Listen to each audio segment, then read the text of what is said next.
Qarabağın ərazilərini öyrənirik. Ümumiyyətlə ilk öncə bunu deyim, dəfələrlə demişəm. Qarabağ və Dağlıq Qarabağ anlayışları tamam fərqli anlayışlardır. Mən özüm də illər boyu hansı ki MİQ imtahanına hazırlaşanda elə bilirdim ki, Dağlıq Qarabağ demək bütün Qarabağ deməkdir.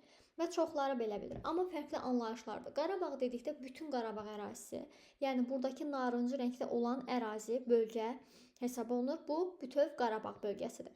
Dağlıq Qarabağ, yəni Naqorno-Qarabağ bölgəsi isə onun içərisində olan bu qəhvəyi rənglə işarələnmiş ərazidir. Yəni Dağlıq Qarabağ Qarabağın içərisində bir neçə rayonu əhatə edən bölgədir. Gəlin bu əraziləri öyrənək. Baxın, xəritə üzərində tünd rəngdə olan, qırmızı rəngdə olan yer Dağlıq Qarabağdır, açıq rəngdə olan hissə isə ümumi Qarabağ ərazisidir. İndi öyrənək. Mən öyrədəndə cənubdan şimal-qərb və şimal-şərqdən bu şəkildə öyrədirəm. İndi izah edəcəm, görəcəksiniz. Özüm də belə öyrənmişəm, vaxt ikən belə yadımda saxlamışam.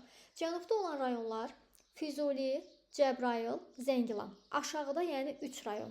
Belə yadımızda saxlayırıq. Füzuli, onun ardınca Cəbrayıl, onun ardınca Zəngilan. Cənubda 3 rayonu yadımda saxladım. Keçirəm şimal hissəyə, yəni yuxarıya doğru gedən bölgə. Yenə 3 rayon.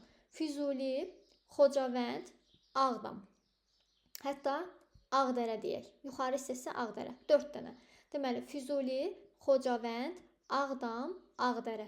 Bu da şimala doğru gedən ərazilər. Keçirəm qərb tərəfə. Qərbdən şimala doğru gedən yenə 4 dənə.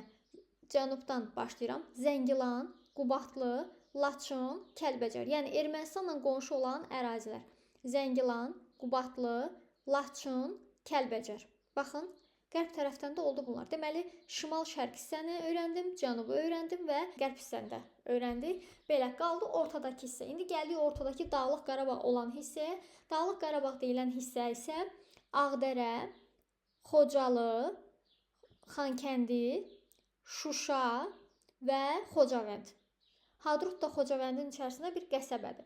Burada niyə ayrı şəkildə verib? Çünki burada Qarabağ müharibəsi gedən dövrdən bəhs eləyir. Həmin dövrdə də ermənilər Hadrutu ayrıca bir, belə deyək, inzibati bölgə olaraq vermişdi. Ona görə Hadrutu ayrı olaraq burada bildirir. İnsanlar da baxıb çaşırlar. Amma Hadrut Xocavəndin içərisində bir qəsəbədir. Otur xəritə ilə bunu möhkəmləndirək.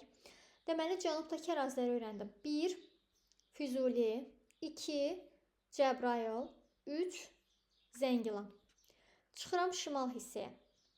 Füzuli, Xocavənd, Ağdam və Ağdərə. Qərb hissəyə keçirəm. 3 Zəngilan, 4 Qubadlı, 5 Laçın, 6 Kəlbəcər. Və qaldı ortadakı hissə, yəni Dağlıq Qarabağ adlanan hissə. 7 Ağdərə, 8 Xocalı, 9 Xankəndi, ulduzla işarələnən yer Şuşa və 10 Xocavənd ərazisi. Əgər öyrənməkdə çətinlik çəkirsinizsə, bu videonu təkrar bu hissəsini izləyərək möhkəmləndirə bilərsiniz. Sonra da skrin eləyib əraziləri rəqəmlərlə özünüz taparaq yeri beyninizə möhkəmləndirə bilərsiniz.